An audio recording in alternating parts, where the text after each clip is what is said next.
Hey, Coach, it's David Hood. It looks like this game plan, while not exactly the same as against Wake Forest, kind of the same. Run the football, run it outside, kind of try and limit, the mistakes. So it was hard. It was hard to hear. Can you repeat that? It looks like this game plan was kind of similar to the Wake Forest game plan. Just run the football, kind of trust the running backs and the offensive line, and limit mistakes. Oh, no doubt. We knew we were going to have to run the ball. You look at the breakdown on South Carolina's defense; they're top 15 in pass defense.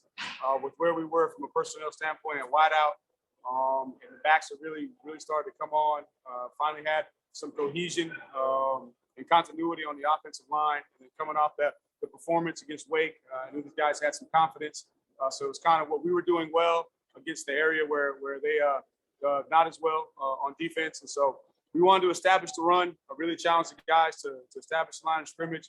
Thought we got off to a good start, fast start with the drive there. Thought DJ did a good job of what we asked him to do. Obviously, the numbers weren't as high as they've been in the past, but I thought he managed the game efficiently. Had a couple of plays that you want to get back, but really proud of the guys being able to establish the line of scrimmage, run the ball, and then no sacks when we didn't need to throw it. Tony, this is Larry Williams. Is the two-back stuff just sort of the next phase of this offense? Just curious what went into that. We've done a little bit of that in the past. I think you remember when we finished out the game in Santa Clara, we were in a two-back set, had two running backs in the game. Coming in this week, it was let's get the best personnel on the field. That's why you saw a little bit more of the two-back, and you also got more of the 12 personnel, two tight ends, just trying to get the best personnel on the field. They did a good job of aligning and adjusting to the 12 personnel stuff. I was hoping to catch them off guard just a little bit. And then in the passing game, what they said tonight is we're gonna press you, make you convert, and make you throw the low percentage throw. But a good thing the run game was going, and the two back stuff kind of caught them off guard, and we had enough variety within that package to kind of keep them on. Hey, Tony, this is Anna with Clemson 24/7. How pleased were you with the play of the offensive line, especially that interior? It seemed like they were really getting good push in the run game. Good push in the run game. The backs were able to get going and get some momentum before any contact. So really proud of those guys. Thought they did a good job of just establishing the line of scrimmage. From the get-go, we were able to run the football and had a lot of success in the second half. In the first half, second half, we only had 5 possessions. We were able to score 3 of the 5. Would like to have run it just a little bit more effectively in the second half, but when we needed to, we were able to get it done.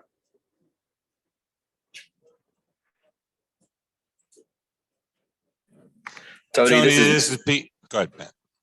Sorry, I was just going to say, what's it like when you're able to just line up and run it right at them the way you guys were the first half, and it seems like they know what's coming and still can't stop it?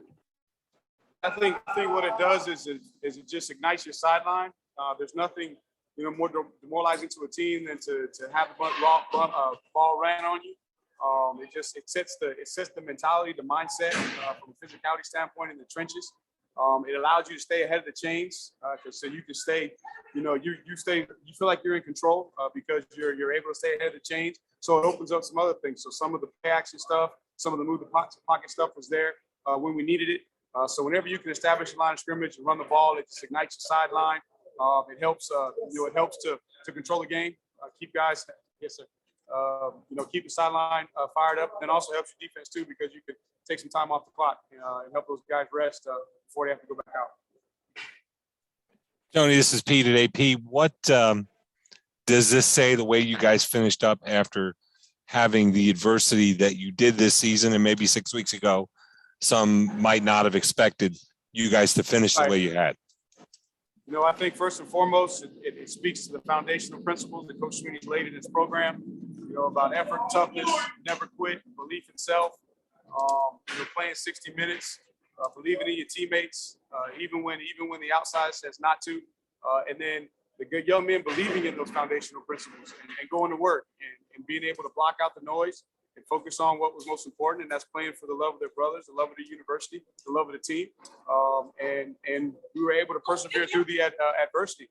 And then come championship time, we were able to lean on the championship DNA of the program. So just a testament to the entire staff Coach Sweeney does an unbelievable job, as we know, of making sure that we all understand the direction, every day throughout the course of the week. Most importantly, man, those young men in the locker room believing in themselves first and foremost, when everyone else around them told them not to, believing in each other, believing in the program, believing in the foundational principles, and just putting everything else aside and going to work and doing the best they can day in and day out, and then letting things fall where they may. Hey, Tony, Sam Newman from the Clemson Insider. What can you just say about Dakari Collins' development and maybe his willingness as a run blocker as well? Oh man, Dakari, you saw some big plays in the run game last week. Very physical. Really proud of him, because he was a guy that came in mid-year and maybe did not have the start of the season that he wanted, but when we needed him, he was ready and he stepped up, and we needed him here down the stretch, and he's made big plays both in the passing game and the run game, and he's going to continue to get better. So this experience, here at the end of the season for him is going to pay huge dividends for him going into next year for the bowl game and for his future. Hey, Tony, Brad from Clemson SI. What's it been like watching these two young running backs, Shipley and Pace, just develop throughout the season and become the players that they are right now? Man, it's fun. It's fun. I had the privilege of having Kobe for a year before turning him over to CJ. But just to watch what CJ has been able to do in that room, obviously, that was my baby for 10 years. It took a lot of pride in it. And it's tough. When I recruited most of those guys, they came to play for me. But to watch CJ step in there and just be who he is and galvanize the relationships with those guys within the room and the relationships to him and be able to bring the best out of those, man, it's so awesome. It's so awesome to watch. And just the type of young men that they are, they're all very, very high character young men. And that's what you're seeing on the field. The ability to get better, the humility that they have to go to work every single day, even when they're having some success, to be able to find ways to improve. It's pretty special, man. The future is very bright. And don't overlook my man, Phil. Phil didn't play, as much throughout the course of the season, but down the stretch, he showed what he's capable of. Man, it's gonna be a fun three-headed monster that CJ is gonna have in the future. How satisfying was it there at the end, instead of kicking the field goal, going for it on 4th and 2 and seeing Phil run it into the end zone? That was fun for Phil and all those guys, because felt like, honestly, we had to settle for some field goals, want to try and score touchdowns as much as we can, but you got to play smart football at times and take the field goals. And so it was a situation there that we were gonna run it. We weren't gonna kick the field goal. Either we were gonna get it, or it was going to be a turnover on down. So for those guys to bow up, and it was a lot of the down the line guys, getting some of their first action during that series, and for those guys to go in and not only convert the 4th and 3, but to be able to punch it in for a touchdown was a cool moment. Tony, does it help as a play caller or change, I guess, the way you call plays when you see how South Carolina's offense is doing against the defense? And it seems like they really had no chance of putting up many points tonight. Not necessarily in this game, because we knew that we were going to have to run the football, but then also we were going to have to pick our spots to be able to throw it. So it was really more focusing on, okay, how can we stay true to what's working in the run game, but then also not become predictable by running the same variation of the same play over and over. We ran the same play several times, but we were trying to, show some window dressing. And then there were some times we said, man, hey, let's just line up and see if they stop it. So it was more focusing on, what we were doing. But then, the benefit is the defense was getting us into situations. Now we had some long yardage, some long fields. We had several inside the 5 drives to start with, and, thought we did a good job of moving the ball. Did want to finish a couple of those drives with some touchdowns, but overall, really, just today was about focusing on what our guys were doing well, and continuing to make sure that we give them enough help as coaches to make sure. And a lot's going to be said maybe about that 4th and 1 there, but that was on me. Just trying to probably outsmarted myself. Thought maybe we could draw them offside. Had a little dummy play there, and they flinched, but they didn't jump in the neutral zone, and so we wasted a play there.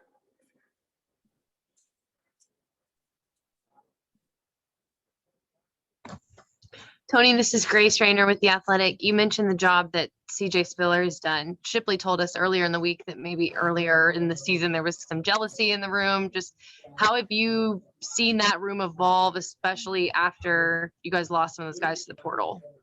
It takes time. And And again, that was a tough situation, as I said, for CJ, walking in. He'd been around, he knew those guys, but, all those guys had come to Clemson to play for me as a running back coach. So you make that transition, and then it was a fresh start. And so what happened is you had guys that took advantage of the fresh start, and then some guys that didn't take advantage of it. And obviously the running back position, those guys are so used to touching the ball all the time. And so now you go from a situation where maybe you thought, just from a hierarchy standpoint or a transition with Travis, that things were going to go a certain way. And CJ had to establish, his code of conduct and his mode of operation within that room. And so, early on, and then the adversity on top of that, didn't help. But once he was able to get all those guys to buy in, now you're seeing, what's paid dividends. And, love the guys that decided to move on, understand the situation.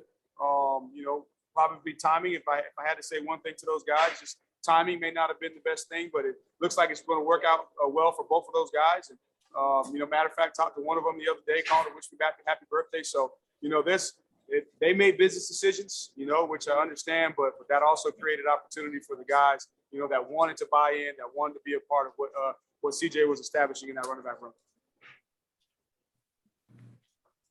Hey, Tony, this is Todd in Greenville. I'm wondering how important it was to establish something early with the way the crowd was. Well, we knew that, we had to prepare our guys because, there are several guys on the team that never been down here. We didn't get to play these guys last year. And so it was the first time coming in this environment. And always had a ton of respect for fan base of South Carolina. The atmosphere, the environment, man, it's always a great environment when you come down here. So we knew that it was going to be, our responsibility, especially with the opening kickoff right there, to put together a drive and see could we kind of take some of the energy out of it. You look at the game that we had, an opening kickoff versus UConn kind of quieted the Valley down. So we wanted to make sure that we try to do the same thing in the offense. Held up there in the bargain, put together a drive, and then put the defense back out there and ready to go. Tony, what's it been like this year, just winning a game? I mean, tonight DJ passes for 99 yards, but yet still put up 30 points, win fairly easy. I guess what's it been like these last few weeks, maybe not having to pass as much and still finding ways to score? Just doing whatever it takes. And as I've always said, I really try not to be an ego guy, and take my ego out of it and try to put the young men in the best position to be successful. Trust the eyes of the coaching staff to help make adjustments. And then for us this year, each week it's been a season of its own. Here the last couple of weeks we've had less of the adversity, but you lose EJ. The last couple of weeks, thought we were going to possibly get him back this week. He's not ready to go, and so just trying to play to the strengths and do what we feel like we have confidence in. And the last couple of weeks, man, the guys have really been confident running the football. The offensive line has been doing their job. We were able to protect the quarterback when we needed to throw it tonight. So, hats off to the players for sticking to it and creating somewhat of an identity here as we went down the stretch. And then us as coaches making sure that we adhere, to what's working and try to just continue to build upon the confidence that the guys have.